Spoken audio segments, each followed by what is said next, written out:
किसान का बेटा था वो दृढ़ता का भंडार। वल्लभ भाई पटेल नाम कहलाता था सरदार। कृषक कार्मिक जनगण से था उसको प्यार अपार। अखिल देश ने उसे रहनुमा किया था स्वीकार।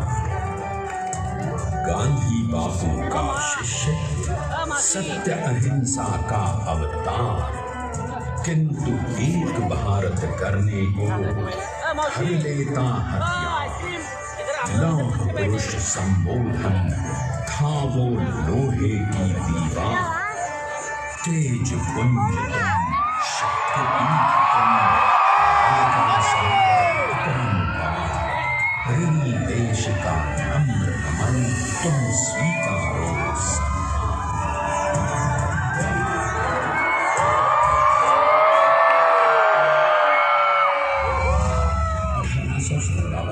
अंग्रेजों को ललकारने वाले पहले स्वतंत्रता से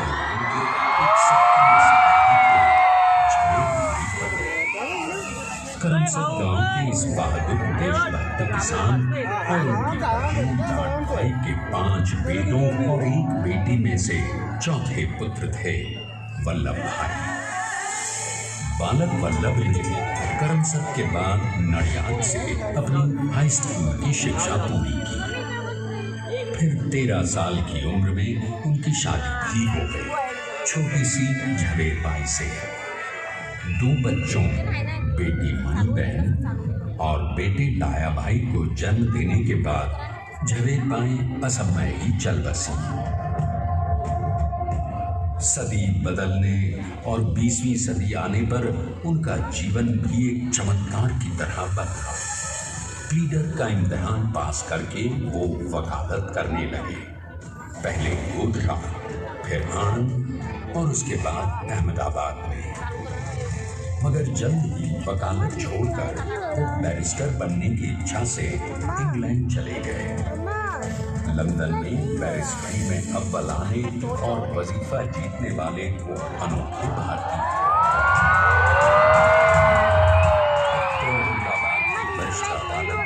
बैरिस्टर पटेल की जिरह और जीतों की धूम मच गई।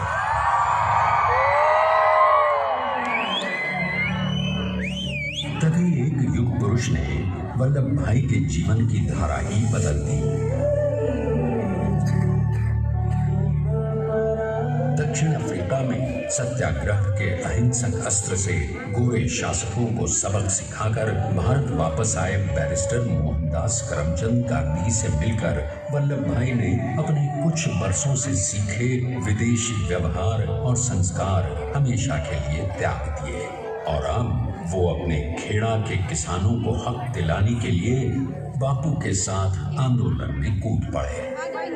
अब उनके पैरों में जूते नहीं, काम की भूमि थी। हृदय में भारत भूमि की शस्यशाला धरती।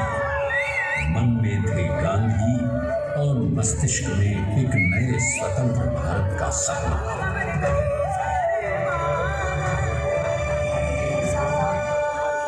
तभी बारडोली के मजबूर मजलूम किसानों की यातना का समाचार उनके पास पहुंचा।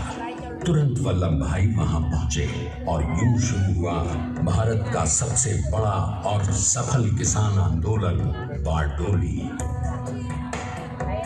वल्लभ भाई ने बारडोली के 87,000 किसानों को ऐसा अटल अडिग अचल मनोबल दिया कि अंग्रेजी सरकार हिल गई और 1 बरस के बाद उनका लगान माफ कर दिया गया।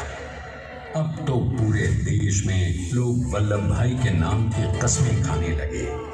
स्वयं महात्मा गांधी ने कहा, अब वल्लभ भाई मेरे शिष्य या साथी नहीं, सारे देश के सरदार हैं। और देश को मिल गया एक अनोखा असरदार सरदार।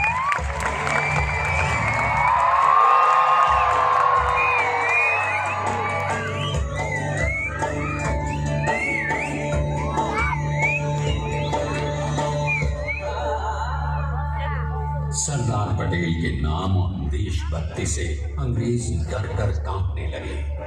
1930 के नमक सत्याग्रह और दांडी कूच में वो बापू से भी पहले गिरफ्तार किए गए। तो सन 1932 में फिर उन्हें बापू के साथ ही जेल में 2 सालों के लिए डाल दिया गया। मगर आजादी के दीवानों को, स्वतंत्रता के परवानों को कौन गिरफ्तार कर पाया है? जेल से छूटते ही सरदार को कांग्रेस के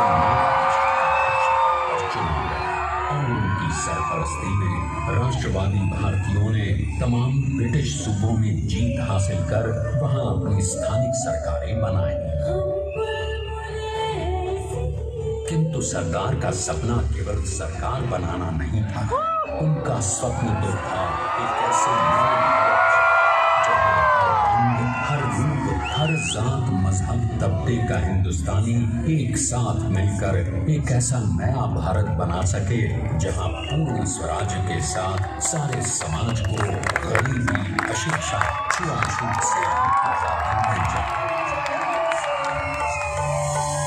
इसकी पहली रणनीति थी भारत को अंग्रेजों की गुलामी से आजादी, ताकि भारत के लोगों की अपनी सरकार सबके साथ और सबके विकास के लिए काम कर सके। बापू की अगुवाई में अब देश ने अंग्रेजों को अंतिम चेतावनी दे दी, करेंगे या मरेंगे, क्विट इंडिया, अंग्रेजों, भारत छोड़ो। बस फिर क्या था, संघर्ष की रणभेरी बजी। 3 सालों के लिए सरदार पटेल को भी सत्याग्रही नेताओं के साथ जेल में ठूंस दिया गया। 2 सालों के बाद अंग्रेजों को बापू के सभी शिष्यों और साथियों को छोड़ना पड़ा।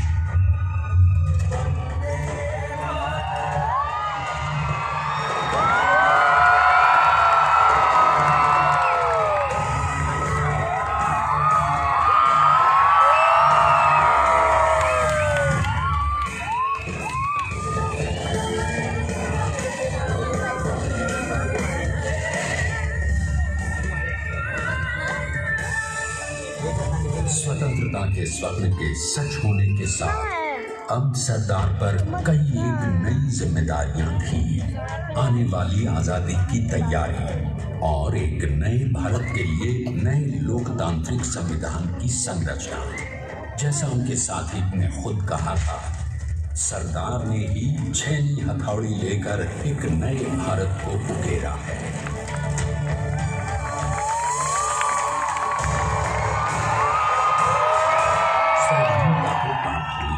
लेकिन खंडित भारत में भी उठते विभाजनवादी अंधकार को अभी दूर करना था। जब देश के खंड खंड होने का भय उत्पन्न होने लगा तो सरदार ने निर्भय होकर खुद अपनी केंद्र सरकार और साथियों को भी चुनौती दे डाली और जम्मू कश्मीर को बचाने के लिए सारे देश का आकाश वायुयानों से भर गया।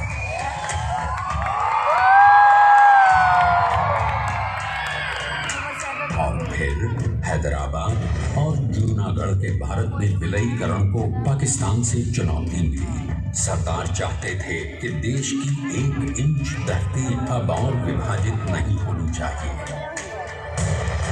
नए भारत को एक करने के लिए समझा बुझाकर मना कर 565 रियासतों को सरदार ने अपनी सूझबूझ, सदाशयता, संबल से एक नए स्वतंत्र भारत का अभिन्न अंग बना दिया।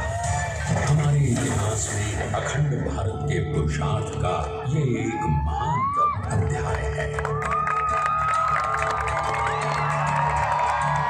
जैसा उन्होंने स्वयं कहा था, हमें नए धागों को पुराने दाने बाने में ऐसे पिरोना है कि एक दूसरे में गुंथ जाए और बेहतरीन बनावट वाला एक नया भारत उभर कर सामने आ सके। अपने वज्र दृढ़ संकल्प से एक नया विराट विशाल एक भारत श्रेष्ठ भारत बनाकर दिखा ही दिया सरदार ने। संसार के सबसे बड़े प्रजातंत्र के शिल्पी को प्रणाम करने के लिए देश ने बनाया है ये समर्थ स्मारक। स्वाधीन भारत को समर्थ भारत में बदलने वाले सरदार पटेल को समर्पित प्रेरणा तीर्थ भी है। प्रधानमंत्री श्री नरेंद्र मोदी के नेतृत्व में बनी विश्व की इस विशालतम प्रतिमा के सामने आकर सारी दुनिया जैसे स्वयं भी नतमस्तक हो जाती है।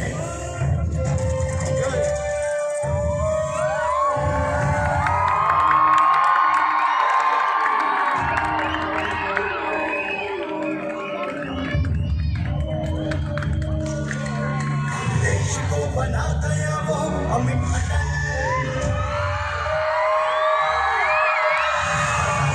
उसे न कोई शत्रु दल, चट्टान के समान सा पुरुष प्रबल,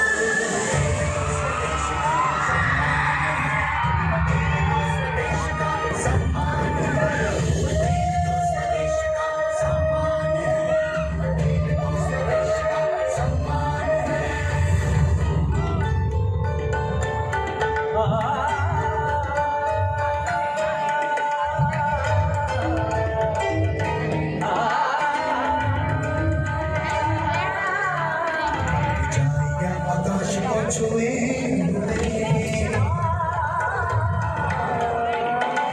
गहराइयां समुद्र की कदम अधिक जमीन पर जमे हुए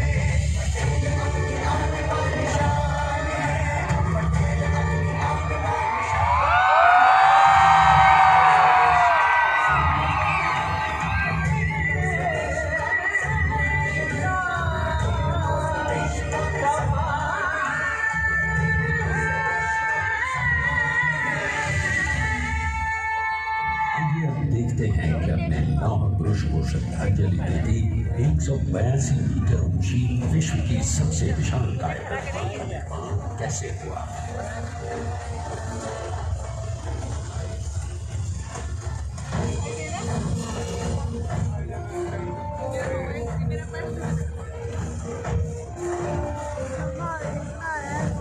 गगनचुंबी इस अद्वितीय अभूतपूर्व प्रतिमा को बनाने के लिए सबसे पहले नदी पर 4,500 क्यूबिक मीटर का ड्राफ्ट बना और फिर सीधा 600 फीट का कंक्रीट का वॉल बनाया गया।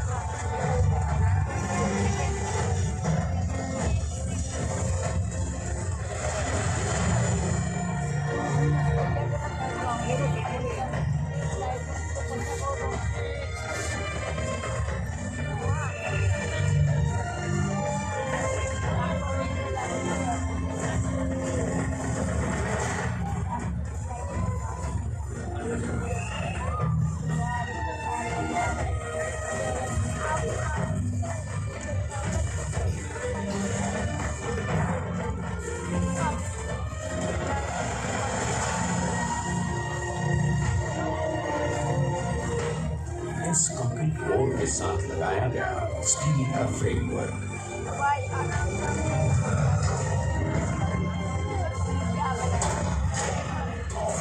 इस फ्रेम पर 6,500 ब्रॉन्ज के पीसेस लगाए गए।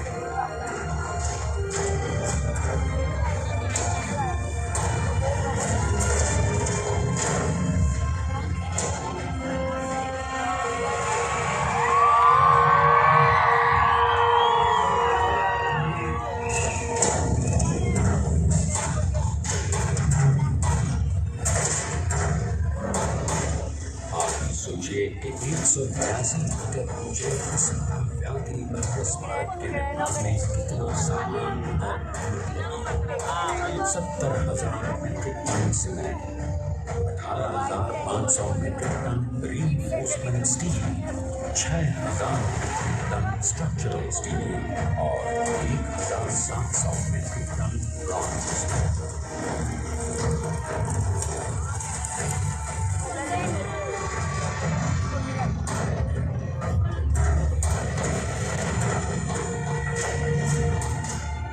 स्टैच्यू ऑफ यूनिटी आज एक वर्ल्ड आइकॉन है और इसे मुमकिन बनाने में एक सेकंड भी ब्रेक लिए बिना देश भर की टीम्स ने 24/7 काम किया।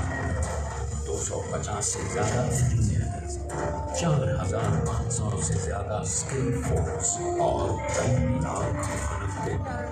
हम गर्व से कह सकते हैं कि कुल मिलाकर स्टैच्यू ऑफ यूनिटी के निर्माण में 95% माल सामान, मजदूर, इंजीनियर्स और एक्सपर्ट्स थे भारतीय।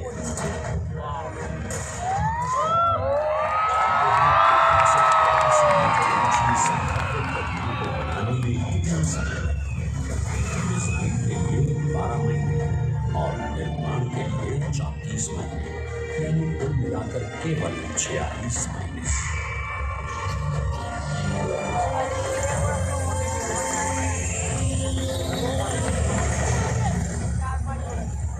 और इसी तरह बनी देश के शिल्पकार की एक अनोखी अद्वितीय विशाल प्रतिमा, जो सिर्फ आज की नहीं बल्कि आने वाले न जाने कितने सालों तक यूं ही चमचमाती रहेगी।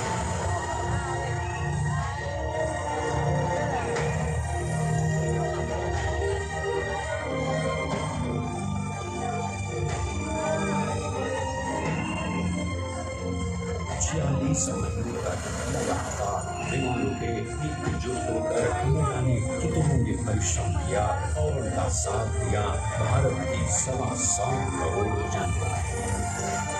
और तभी मुमकिन हो पाया एक ऐतिहासिक निर्माण जो आज कहलाता है भारत की नई पहचान। स्टैच्यू ऑफ यूनिटी, विश्व की सबसे ऊंची प्रतिमा।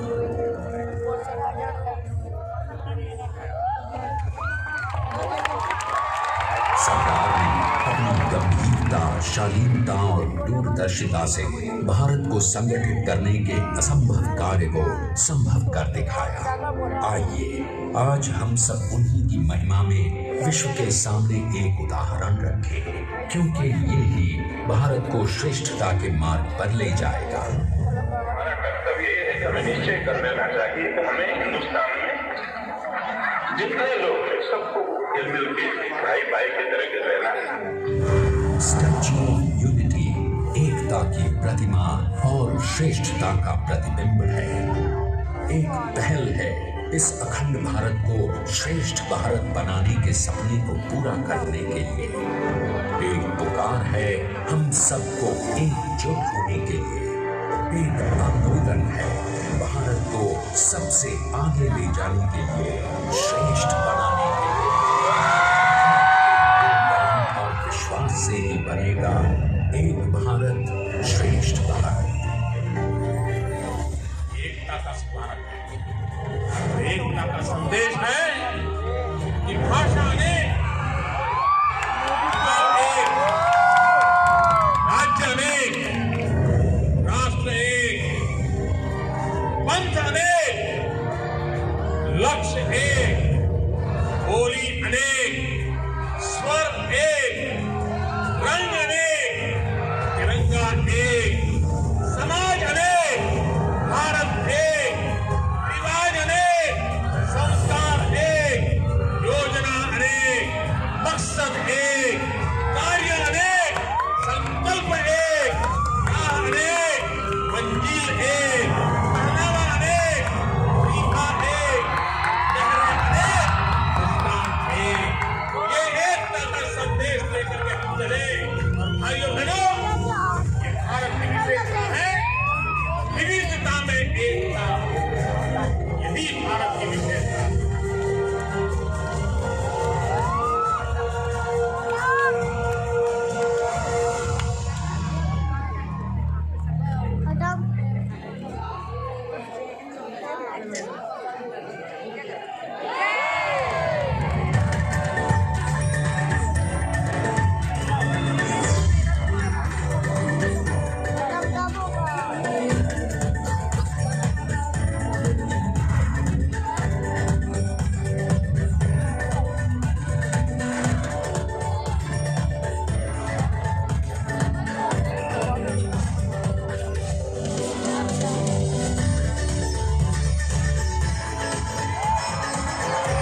stand up for the national anthem.